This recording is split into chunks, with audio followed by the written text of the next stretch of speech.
नमस्कार दोस्तों, एक बार फिर हमारे YouTube चैनल में आप लोगों का हार्दिक स्वागत है। लेटेस्ट अपडेट निकल के आई है कि कर्मचारियों के लिए बहुत बड़ी खुशखबरी है।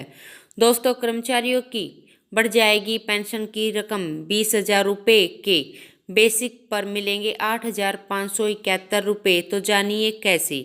तो दोस्तों, हम आपको सब डिटेल में बताएंगे। अगर आप हमारे चैनल पर फर्स्ट टाइम विजिट कर रहे हैं तो चैनल को लाइक कर दीजिए, सब्सक्राइब कर दीजिए, साथ ही साथ बेल आइकन को भी बजा दीजिए ताकि गवर्नमेंट या पेंशन से संबंधित जितनी भी न्यूज़ आती है उनकी नोटिफिकेशन आप लोगों के पास तुरंत पहुँच के। तो करते हैं वीडियो को स्टार्ट बिना किसी देरी के।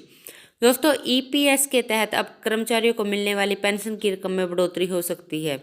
इसके लिए सुप्रीम कोर्ट ने सुनवाई हो रही है। उम्मीद की जा रही है कि पेंशन से पहले तय रकम की सीमा को हटाया जा सकता है। कर्मचारी पेंशन योजना पर लगी कैंपिंग को हटाने की लगातार मांग की जा रही है। अब इस मामले में सुप्रीम कोर्ट भी सुनवाई कर रहा है। मौजूदा ढांचे में ईपीएस योजना के तहत पेंशन के लिए प्रति माह 15,000 रुपये की अधिकतम सीमा तय की गई थी। जब कोई कर्मचारी भविष्य निधि का सदस्य बन जाता है तो वह भी ईपीएस का सदस्य बन जाता है। कर्मचारी के मूल वेतन में 12% योगदान पीएफ में जाता है। यही हिस्सा कर्मचारी के अलावा नियोक्ता के खाते में भी जाता है, लेकिन नियोक्ता के योगदान पर एक हिस्सा ईपीएस यानी कर्मचारी पेंशन योजना में जमा होता है।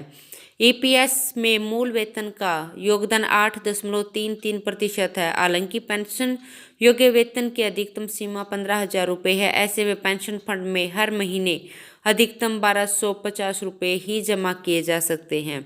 मौजूदा नियम के मुताबिक अगर किसी कर्मचारी की बेसिक सैलरी 15,000 रुपये से ज़्यादा है तो पेंशन फंड में 1,250 रुपये जमा किए जाएंगे। अगर मूल वेतन 10,000 रुपये है तो अंशदान सिर्फ 833 रुपये का ही होगा। कर्मचारी की सेवानिवृत्ति पर पेंशन की गणना को भी अधिकतम वेतन 15,000 रुपये ही माना जाता है। ऐसे में रिटायरमेंट के बाद कर्मचारी का ईपीएस नियम के तहत पेंशन के तौर पर सिर्फ 7500 रुपये ही मिल सकते हैं। ईपीएफ के सेवानिवृत्ति प्रवर्तन कार्यालय भानु प्रताप शर्मा के मुताबिक अगर पेंशन में 15,000 रुपये की सीमा खत्म की जाती है तो 7500 रुपये से ज़्यादा पेंशन मिल सकती है, लेकिन इसके लिए ईपीएस में नियोक्ता के योगदान को भी बढ़ाना होगा।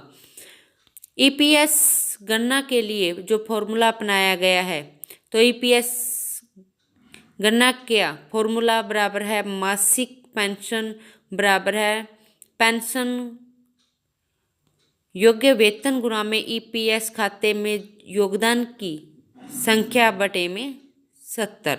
यदि किसी का मासिक वेतन 15,000 रुपये है और कर्मचारी की अवधि 30 वर्ष है तो उसे केवल 6,828 रुपये प्रति माह की पेंशन मिलेगी। अगर 15,000 की सीमा हटा दी जाए तो उनकी बेसिक सैलरी 20,000 रुपये हो तो फॉर्मूले के मुताबिक आपको जो पेंशन मिलेगी वह यही होगी कि 20,000 गुणा में 30/70 8,571 रुपये। पेंशन के लिए कुछ मौजूदा शर्तें हैं ईपीएस की जिनको कर्मचारी को मानना ही होगा। सबसे पहले ईपीएस एफ का सदस्य होना चाहिए, कम से कम 10 नियमित वर्षों के लिए नौकरी में होना चाहिए। 58 वर्ष की आयु प्राप्त करने पर ही पेंशन उपलब्ध होगी। 50 वर्ष के बाद और 58 साल की उम्र से पहले भी पेंशन लेना विकल्प है, लेकिन पहली पेंशन लेने पर आपको घटी हुई पेंशन मिलेगी। इसके लिए फार्म 10D भरना होगा। कर्मचारी की मृत्यु होने पर कर्मचारी का जो परिवार होगा को पेंशन मिलती है। यदि सेवा इतिहास 10 वर्ष से कम है तो उनकी 58 वर्ष की आयु में पेंशन राशि निकालने का विकल्प होगा। तो दोस्तों, आज के लिए इतना ही। मिलते हैं नेक्स्ट वीडियो में, तब तक के लिए जय हिंद, जय भारत।